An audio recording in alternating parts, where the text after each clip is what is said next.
تکلیف دی زندگی کا مطلب یہ ہے کہ انسان ناجائز مقدمات میں پھنسا لیا جائے.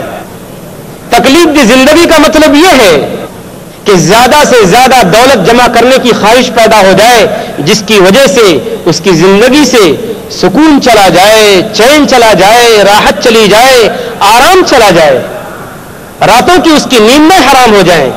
جبکہ سکون دل میسر ہو تو نیند آتی ہے کانٹوں پر, سکون دل میسر ہو تو نیند آتی ہے کانٹوں پر, اگر غم ہو تو پھولوں پر بھی کوئی سو نہیں سکتا.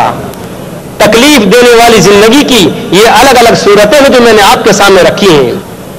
آج ہر گھر کے ہر شخص کی سب سے بڑی بیماری ٹینشن, بے اطمینانی اور سکون کا نہ ہونا ہے, اور لوگ اس کا علاج تلاش کرتے ہیں.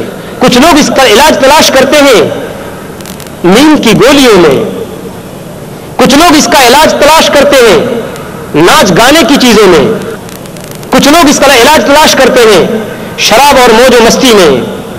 حالانکہ یہ ایسی بیماری ہے, بے اطمینانی, پیس کا نہ ہونا, سکون کا نہ ہونا, یہ ایسی بیماری ہے جس کا علاج دنیا کے کسی ڈاکٹر کے پاس نہیں.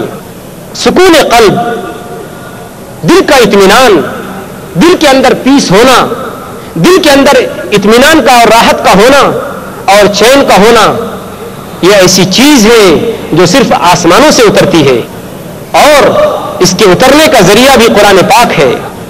لہذا جو مسلمان سکون کی زندگی, اطمینان کی زندگی, چین کی زندگی, راحت کی زندگی, آرام کی زندگی اور پیس کی زندگی چاہتے ہیں, شانتی کی زندگی چاہتے ہیں اور سلامتی کی زندگی چاہتے ہیں اور خوشحالی کی زندگی چاہتے ہیں اور راحت کی زندگی چاہتے ہیں, وہ اپنے گھروں میں قرآن پاک کو پڑھیں, بچوں کو بھی پڑھوائیں, بیویوں کو بھی پڑھوائیں, ماؤں کو بھی پڑھوائیں اور بہنوں کو بھی پڑھوائیں.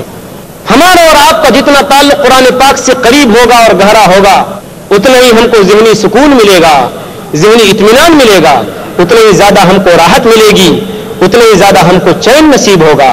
اور اس کے نتیجے میں انشاءاللہ ہماری جسمانی, ہماری روحانی بیماریوں کو بھی شفا ملتی چلی جائے گی. قرآن پاک کو چھوڑنے کا, قرآن پاک سے اعراض کرنے کی جو دوسری سزا ملے گی وہ ذلت و رسوائی کی شکل میں ملے گی.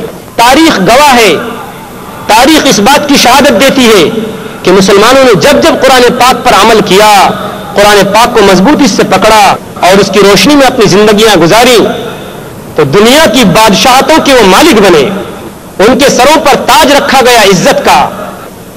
وہ ایک 17 سالہ نوجوان ہی تو تھا کہ اس عمر کے بچے کھیل کود میں مشغول ہوتے ہیں. محمد ابن قاسم جس نے ایک سلطنت کی بنیاد ڈالی, عربی شاعر کہتا ہے کہ ساسر رجال ل17 عشرۃ حجۃ ولداتہ انذاک فی اشغالی, کہ ایک 17 سال کے لڑکے نے, 17 سال کے ایک جوان نے ایک حکومت کی بنیاد رکھی, جبکہ اس عمر کے بچے, اس عمر کے لڑکے کھیل کود میں مشغول ہوتے ہیں.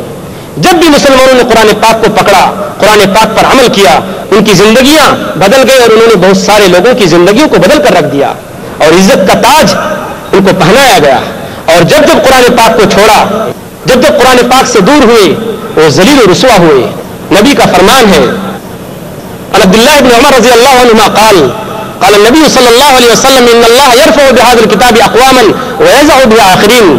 صحیح مسلم کتاب صلاۃ المسافرین, کتاب نمبر 6, باب نمبر 47, حدیث نمبر 817, کہ بے شک یہ وہ کتاب ہے قرآن پاک جس کے ذریعے اللہ تبارک و تعالیٰ ایک قوم کو عزت دیتا ہے اور کچھ لوگوں کو اس کے ذریعے اللہ ذلیل کرتا ہے.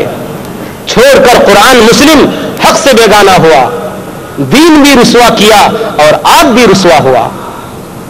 علامہ اقبال نے شکوہ کیا تھا کہ خار از مہجوری قرآن شدی, پرشین کا شعر ہے کہ خار از مہجوری قرآن شدی, شکوہ سنجے گردش دورہ شدی, اے تو شبنم بر زمین افغان دئی, اے تو شبنم بر زمین افغان دئی, در بغل داری کتاب زندگی.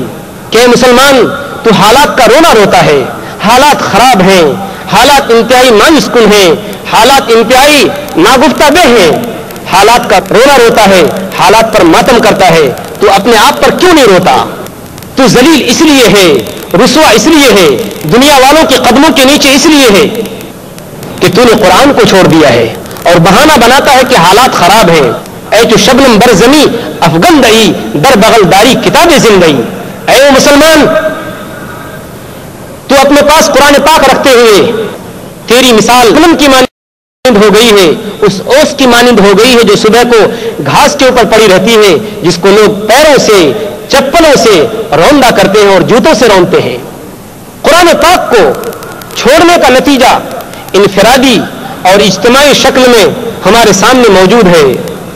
الگ الگ بہانوں سے قرآن پاک کی بے عزتی ہو رہی ہے، قرآن پاک کی بے حرمتی ہو رہی ہے. عورتوں کے کپڑوں میں، زنانہ کپڑوں میں، بدکار عورتوں کی پیٹھوں پر، عورتوں کی جوتوں میں قرآن پاک کی آیتیں لکھی جاتی ہیں اور ان قرآن پاک کی آیتوں کی بے عزتی کی جاتی ہے. اور 50 اسلامی ممالک اس پر احتجاج کرنے کی، ایجیٹیشن کرنے کی جرات نہیں رکھتے. الغرض وہ زمانے میں معزز تھے مسلمان ہو کر اور ہم خار ہوئے تاریخ قرآن ہو کر.